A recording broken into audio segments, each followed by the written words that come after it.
This is the beginning of a very memorable trip to me because I was flying to Twin Beech into the old airstrip at Bahia de Los Angeles. At this point, we're picking up our fuel for the entire trip down and back at Tijuana. You got voice on that? If you got voice, this is going to be shown to women and kids. Don't get, will you? Yeah, I had to bleep that out. One of our Metal Arc friends, Jack Carroll, came on the trip with us. But I'd read the adventures of this Mexican pilot, Francisco Menezes, who is famous for flying large planes like Martins and so forth, all throughout the many small strips in Baja. And his stories led me to have to see Baja for myself.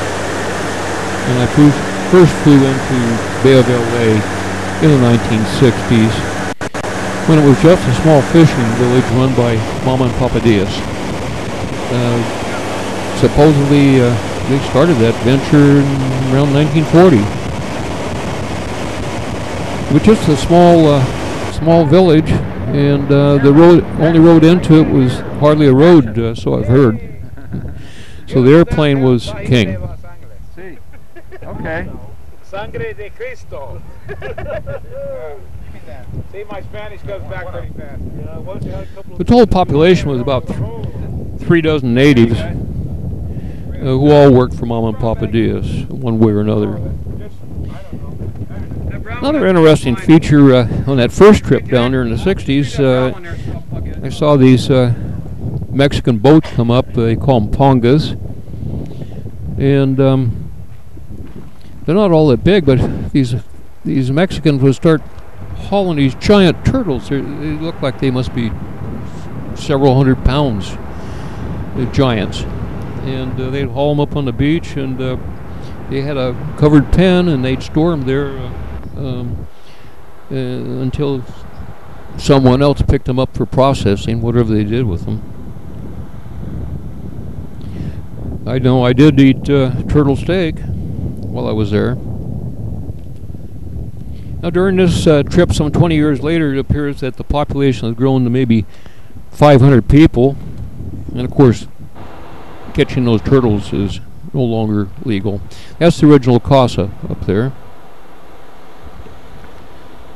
Yeah, the growth of Bahia de Los Angeles was made possible by a new road that was put in sometime in the 70s. And as you can see, the majority of the population is gringos. So the old airstrip is lined with the RVs and campers, and of course that's the reason they had to close that airport. You can see all those pictures of my first trip in the 60s on my website about flying into Baja.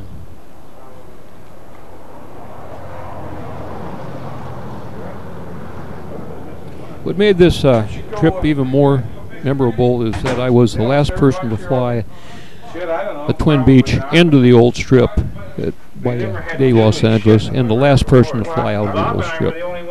I didn't plan it that way. No one informed me that the old strip was to be permanently closed while I was there.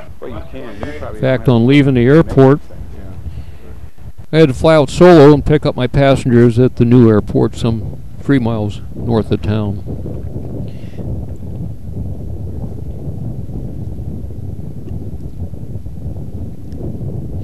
I wasn't the last airplane to land at the old strip. The day after I landed, an old friend of mine from El Monte days flew in and landed. Probably nobody told him the strip was closed. But anyway, a tragic thing happened. A young boy on a motorcycle, supposedly inebriated, crossed the runway and hit the airplane. I'll let you remember this tree right here because that's the old block where they cleaned the fish, and again, memories of that, looking at my old photographs.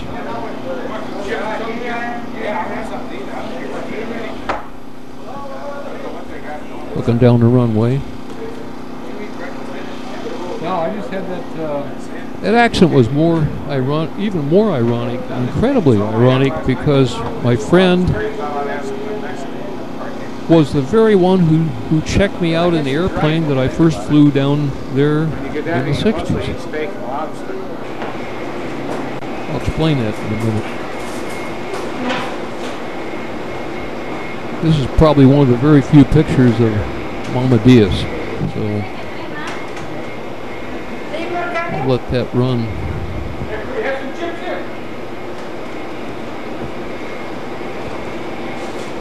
We just had lunch and checking out, but I wanted to rent an airplane, and there was a guy at the airport by the name of Tiny Burton. Tiny is way over 6 foot, 350 pounds, and, but he wasn't a pilot. I don't know what he did with the airplane, but I wanted to rent it, and he had my friend check me out. So whether or not my first trip got him interested in going down there, I don't know, because yeah, he's also passed away. But he did build a cabin on the beach there, and for years afterwards flew down there in his Mooney. This is Jim Bracamonte's airplane coming in, supposedly, I guess, to pick him up for the trip home. And again, as I think I mentioned, that big house, that's Jim Bracamonte's house. Jim Bracamonte owns Jim's Air, the FBOs in Southern California. And I think the tail number on that airplane shows the JB 406 or 408 JB. And person standing there with him, that's the Commandante of Aviation for Bahia.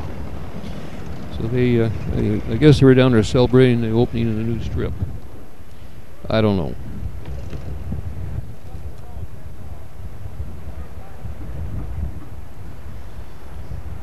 On my many trips to Bahia, I always wondered what would happen if things went IFR on the way home. Like, how do you do IFR in Bahia where it's not legal for general aviation?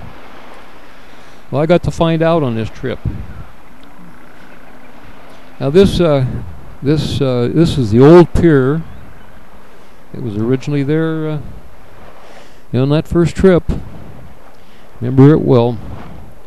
You know, the closer we got to the border, further inland, the clouds came, and by the time we got to Tijuana, it was totally IFR. I told the Mexican tower guys my situation, and they gave me frequencies for the ILS, and we made an easy landing. The ceiling was 400 feet or so, and flying across the border over to Brown for customs was no problem. There's a last look at Jack Carroll. Always smiling. So we got our cleared for our customs, and then Brownfield let us go out VFR straight to the shoreline. Now we're getting unloaded here at Long Beach. It was totally VFR here. But on the way home up through San Diego and quite a ways north, we were pretty low, probably 100 foot or so off the deck. And I flew the airplane on the gauges, mainly using the radio altimeter for keeping me above the water, and Jim and there watched for any tall masts while looking out the storm window. So the rest of the trip was a piece of cake, and everybody had a good time.